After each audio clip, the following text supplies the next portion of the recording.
Hello, event enthusiasts. Welcome to another exciting episode of Eva Talk by 10 Times. I'm your host, Radhika, and today we have a fascinating topic on the agenda enhancing attendee engagement and interaction with event tech.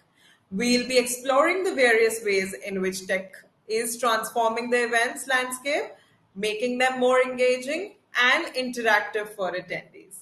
Today, we are thrilled to have Thorsten Hilber with us. Thorsten is a trade show tech and event expert with extensive experience in the field.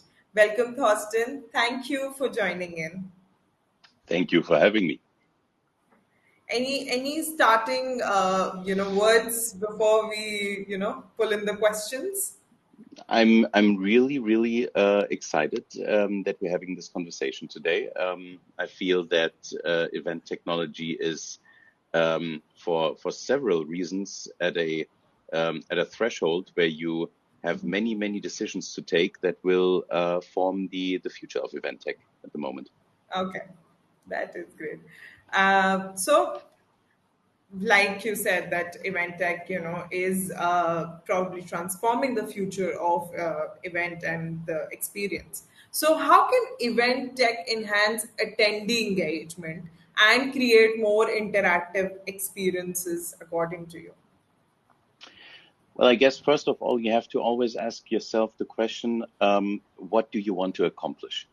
Because technology is never self-important and should always only be a tool or the means to an end, but never the other way around. So first you have to think, what do you want to accomplish? And then you can think of the technology that you want to apply. For example, if you look at event apps, there's hardly any events today that are not having their own app. And some are great, some are not Yeah. so great. And the reason is hardly ever that the technology and the background that is running the app is not good. The reason is most often that people just go through a checklist of things that they think they need, but they don't really have any plan what to do with them. And so if you just do something without having a concept behind it, then it's almost always gonna fail. And that is true for technology more than anything else. And especially in events when you consider, for example, engagement with visitors. So what's super important is you have to take the visitor into account. What kind of show are you dealing with? What kind of conference is this? Is this B2C? Is this B2B? Is that or that technology really going to enable me to interact and engage with my visitors in a different way? Or is it really just superfluous and self-important? And if the latter is true, then don't do it. That is great. Thank you for sharing the same. So if we talk about engagement and the interactive experiences, are there some examples that you would like to share in reference to event tech solutions that streamline event management processes for organizers? Yeah, if you what I just mentioned, apps are the moment I think everybody is thinking of an app when you think of technology that enables you to get in touch with people at a show or a conference. But what's really the source of all of the information and the data that you get out of an app is the database. And that is something that most people will neglect a little bit. Most people do that fine, but some people just rely on the outcome, so to say, not on the input. So if you focus on a very well structured database in which you get the information of people, the registration information, combine that maybe with behavioral information of the people, where did they go, where did they walk, whom did they interact with, who did they like, which sessions did they book in front, and all of that comes together and forms a very unique profile of a person. And that profile is the most important thing in anything that you do with events, because when you think of of profiles and what an event is for. It's to get two profiles together, two people together. That is the essence of every single event, of every gathering, of every trade show, any meeting that you have. It's always about two people are meeting at a certain time, at a certain place. Get them Yes. together and match them up. And Yeah. Networking at its max. exactly, and that is exactly the point. Networking. So if you want to have great networking, then don't focus so much on the UX and the user interface, whether it be on the web or on the app, but focus on the database. Where do you collect the data? Which steps do you apply? And how do you harmonize data of the different participants of an event so that everybody can be matched with everybody? And that is, I think, the most vital thing.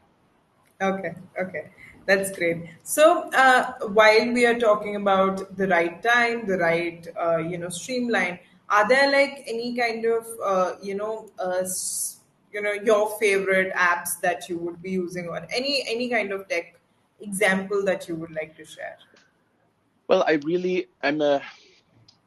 am a big fan of networking and matchmaking app solutions. The problem, however, is I have yet to find one that really works well for me. And that is, Okay. again, it's not the problem of most of the apps. Most of their algorithms would be working fine, but there's another problem.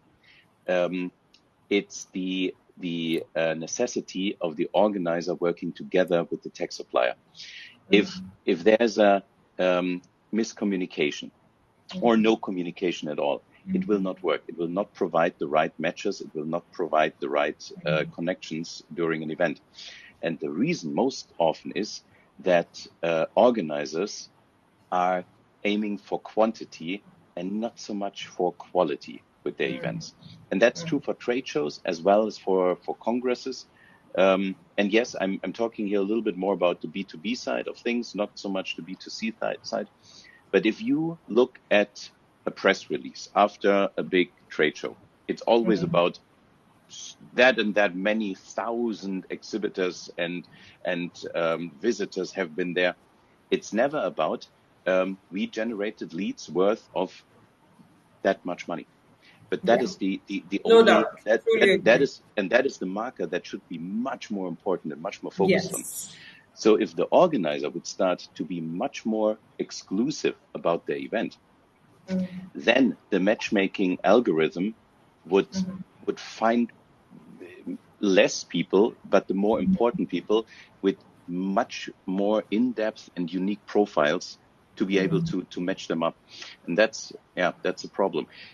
Also, if you don't have the right people at an event, people that just want to come for, I don't know, because they would like to visit a certain city and they are sent to that city every single year, they have really no purpose being on that show anymore because they know everybody there. And maybe it's important because they know everybody, but maybe it's just a holiday for them, company sponsored holiday.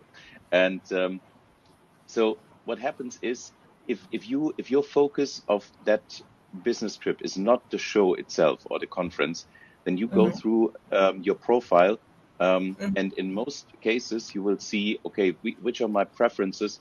It's a drop down menu, and you see A, maybe AI, B, maybe Bitcoin, C is cloud, and yeah, I have three in here. It's good. And so you end up with 90% of the people having exactly these three preferences, and you find matches that have nothing to do with you, and that you should never be engaging with. But because of the setup of the app or the technology, it Yeah. just makes you lazy. And if you're the wrong person to go to the event in the first place, then there's really no reason to put any effort Yeah. in there. Truly, truly, very true, very true. I truly, uh, agree with what you say here. And I suppose that yes, these tools are healthy, but still there's a lot of streamlining probably to be done on them as well. So it would take years, maybe an year or so, and probably a lot of more work on it. So while we talk about tech and what all tech solutions are there, how does event tech facilitate, networking opportunities among attendees, speaker, and sponsors? Just like you talked about that, okay, Yeah. you'll probably be meeting the right kind of audience, or probably audience matchmaking is happening. But how do you think that, it helps in facilitating the same? Well, yeah, as I said, you first of all you have to be more exclusive about events. You can't let anyone who is just the time and the means to attend. You can't let everybody attend. That comes with these two qualifiers. They also have to prove, in my opinion, they should be proving themselves as being a valuable part of that event, whether it be a trade show or a conference. And to do that, as I said, the a very stringent concept that is created by the organizer along with the supplier, the tech supplier, is super necessary. And then, of course, the incentivation of people to give up their individual data. If you look at the registration portals of most events in the world, most likely you will find that you first of all get to purchase your ticket, and then after, it's somewhat voluntary that you fill in a profile. And in that, you can turn that around very easily. Why Yeah, wouldn't, if you want to go to an event, first of all, give me your data, then purchase the ticket, not the yeah, other way around. Because that way you allow a lot of people to come to the event that you have no information about. As if you have no information about them, then the exhibitors, the suppliers of goods, of services will have no information about them. yeah, So whereas look at maybe 50, 40 years ago, there were way more people engaged in a show that knew every single exhibitor that went there. So if yeah, you were a visitor at a show and you went up to some person that worked for the organizer and said, "Hey, I'm looking for that and that," they knew exactly where to send you because yeah, they were doing the matchmaking. That is yeah, not the case anymore. There's, especially after Corona, nobody is yeah, left to work in our industry. No, it's not that yeah, bad, but it's it's not good either. But yeah. a lot of these things, a lot of these tasks have to be done and fulfilled by technology. And Okay. if you don't know who you want to match up with whom, then you're lost. Then the technology can be as good as it will. You need the data. And so you can take certain steps along the way to incentivize people to give up their data. For example, just put it behind the ticket purchase. Yeah, That's very easy. Or give yeah, them something extra. As soon as you provide me data, you get a voucher for XYZ and things like totally that. agree. So yeah. Yeah, that's something we totally agree with. And how do you think that, probably discussing on the role of immersive tech like AR and VR in revolutionizing the whole event experience of the same? Yeah, I'm very happy the pandemic was over when it was over, because I'm not a big fan of virtual event tech, and Events. I have attended a few, even a virtual trade show, one or two. But I have to I say, somehow feel that engaging over virtual events was not so much worthwhile, and probably it was difficult too, and especially on the engagement part. that is something that I also found. But then again, I always hear that these sort of um, digital ways of engaging with other people would be enabling people that are more on the introvert side of humans. They would be able to connect more easily. I Yeah. never thought that was true, No, because i if i you even I don't but feel so. They would but then be in the again, same yeah, environment anyhow. yeah. But I'm probably also the wrong person to ask that question, because I'm a salesperson, so I'm not an introvert. Of course, that is like, I suppose, the most important quality that a salesperson needs. So Sometimes it is, yes. yeah, and so I feel that yes, in today's date, even if we go on to physical events, AR and VR are playing a very important role in probably moving things ahead, giving them a new tech or modern effect. But what do you think about the same?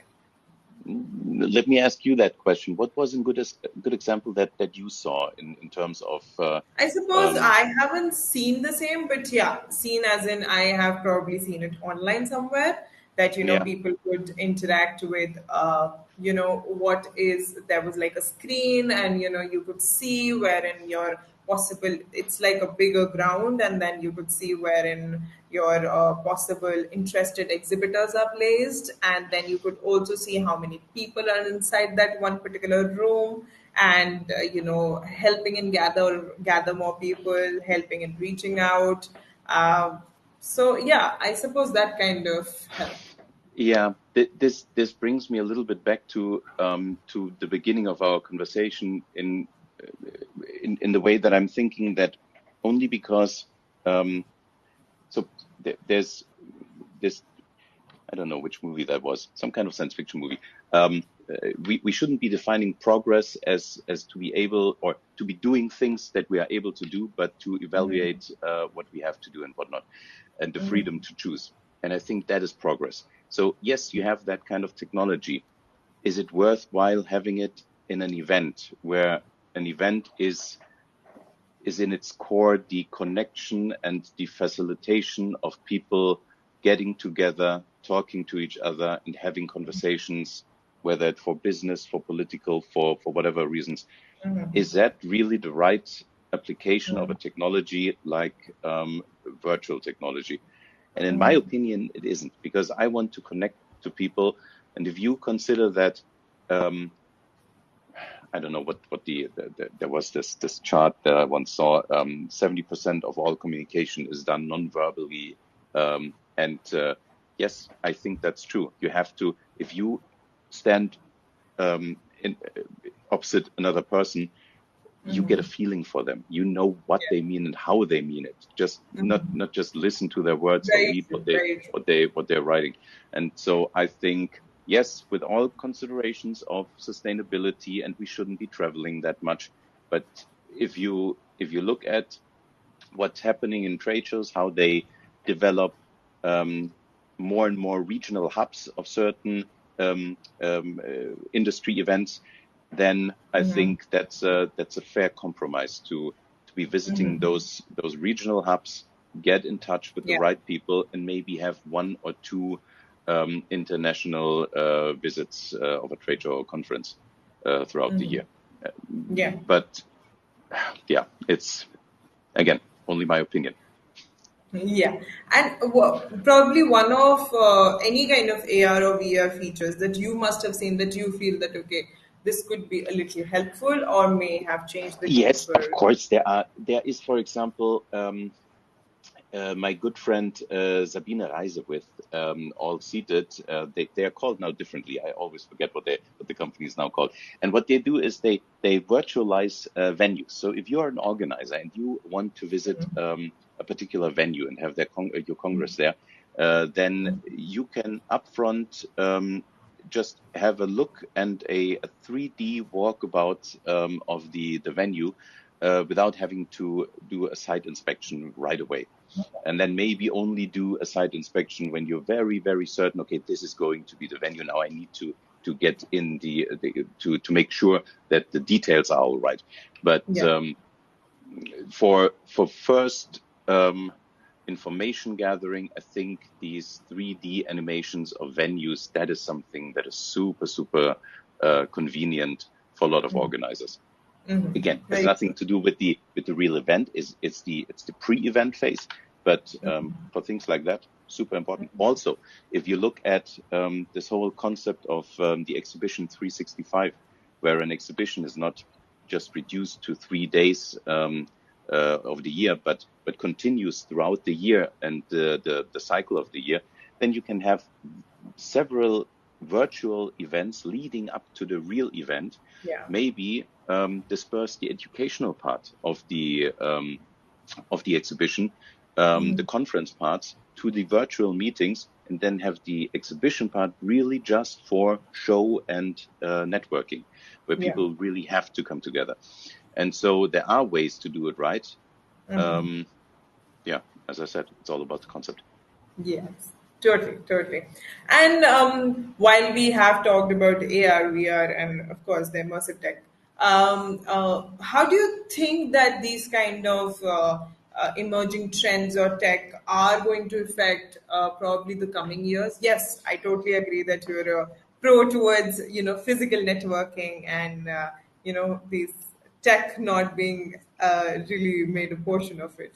But how do you think that probably, because this is going to be the future, this is the proportionate if we talk about a lot of people are opting for it. Yeah, yeah. I think the answer to that is there has to be some built-in value, some added value that is built into the technology that has nothing to do um, with the obvious purpose or function of the technology, but is something that enables new business models. For example, advertisement. Um, if you look at the apps that you usually use, how much for an event, how much advertisement are you exposed to? Not that much. And why are Yeah, people so hesitant to do that? It's yeah, it's I it's always been a question to me. Or if you look at digital signage, big LED walls, screens within venues, within exhibition centers, they show information. They could also be showing advertisement or a combination of information and advertisement. That way, the organizers, the venues, are able to make money on top of selling square meters or registration tickets. Yeah, and the same is also true for any other kind of technology. It doesn't have to be advertisement. It just needs to yeah. be a built-in profit model that is is basically coming through the back door and enables you to explore Have both new of the business worlds, models. best of Yeah, both of the worlds. yeah, Okay. exactly. Yeah, that is great. Thank you, Thorsten, for sharing your thoughts. And yes, again, emphasizing on the fact that physical interaction, knowing to know people, networking is very, very important, and of course, the essence of events, as we have always known of.